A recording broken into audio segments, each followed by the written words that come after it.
Hi, my name's Angela. I'm here today to talk to you about canning your own homemade grape juice. This is a family favorite of ours. We've made it for years. My mom made it. It was the first recipe that I learned to make when I started canning. It's about as basic as you can get. So if you're just getting started, this is a great place to start. We've picked our own grapes. These are Concord grapes. We picked them off the vine just a little bit ago.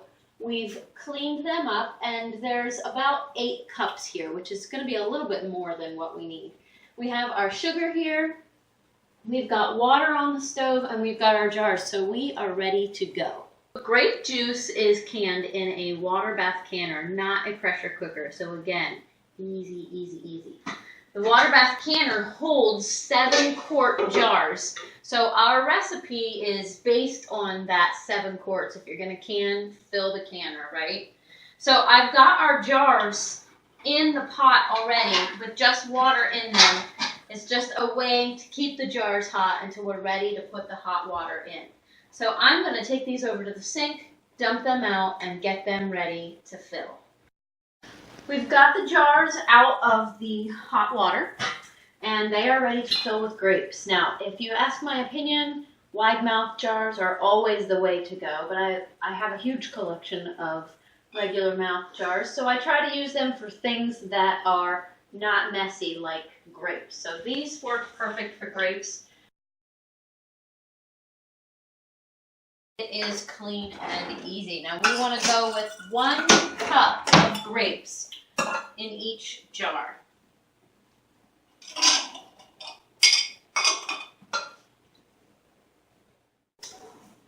I will admit we have put half a cup of sugar in each of these jars in the past.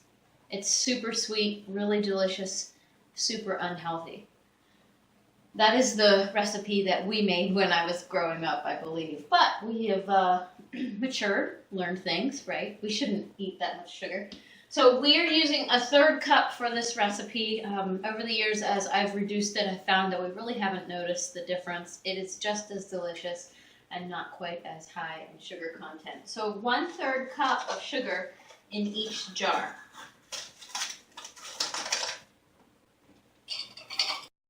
All right, so we've got our jars filled with 1 cup of grapes, 1/3 cup of sugar, and the next step is just adding the water. And I've got the water going in this enamel blancher. It is absolutely the #1 thing that I recommend when you can freeze any kind of home food preparation. I use it all the time. It is my absolute favorite tool. So I've got the water going in here. We're just going to fill our jars. You can't get any easier than this.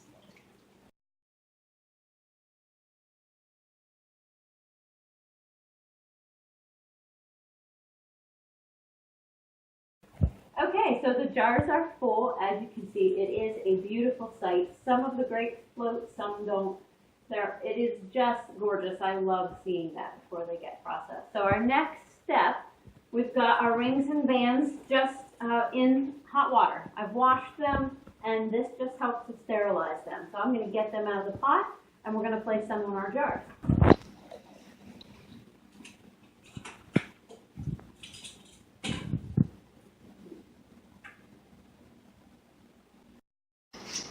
When putting the rings on, you really just need to hand tighten them. That's it. You don't need to go crazy with it. Just tighten it with your hands and it is ready to go. The jars do get hot. If you're sensitive to the heat, you may want to wear oven mitts. Alright, the next step is putting them into the pot.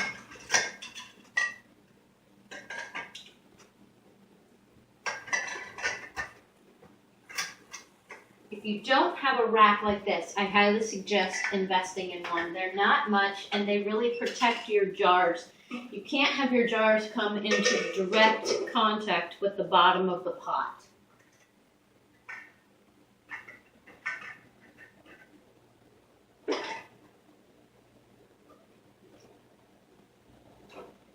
hardest part is done. These jars are going to have to process for 45 minutes. You can't start the timer until the water comes to a complete boil. Once the water starts to boil, you need to turn it down just a little bit or you'll have jars break, and you don't want to deal with that mess in the pot. While these are processing, we've already got a batch that are done over here.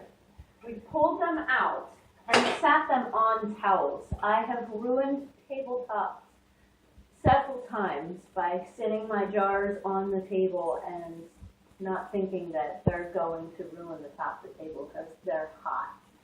As the jars sit here, you'll hear a pop.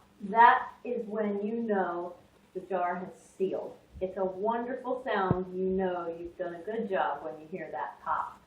I generally let my jars sit for 24 hours. I don't touch them. Don't disturb them. Let them sit there, let them seal, and do their thing. 24 hours later, you have to check each one. Just push on them. Make sure it doesn't pop back up. Then you can wash your jars, take the bands off like we did, and label them. Now here is the trick for good grape juice. You can't drink this yet. We make our grape juice in September, and generally we don't open the first jar until January. It's a New Year's tradition. We open up our juice for New Year's. So be patient. Let it sit. It gets better as it ages. When you open it, it's ready to drink right from the jar. Simply strain the grapes off and it's ready to drink. Refrigerate it, obviously, after you've opened it, but it's good to drink either fresh out of the jar or after it's been refrigerated. If you like pulp, smash the grapes a little bit as you're straining them off.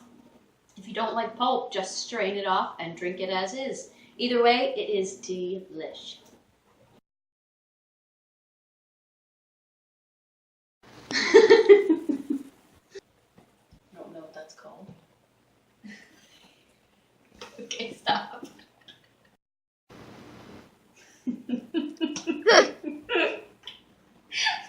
It's gotta be another signal.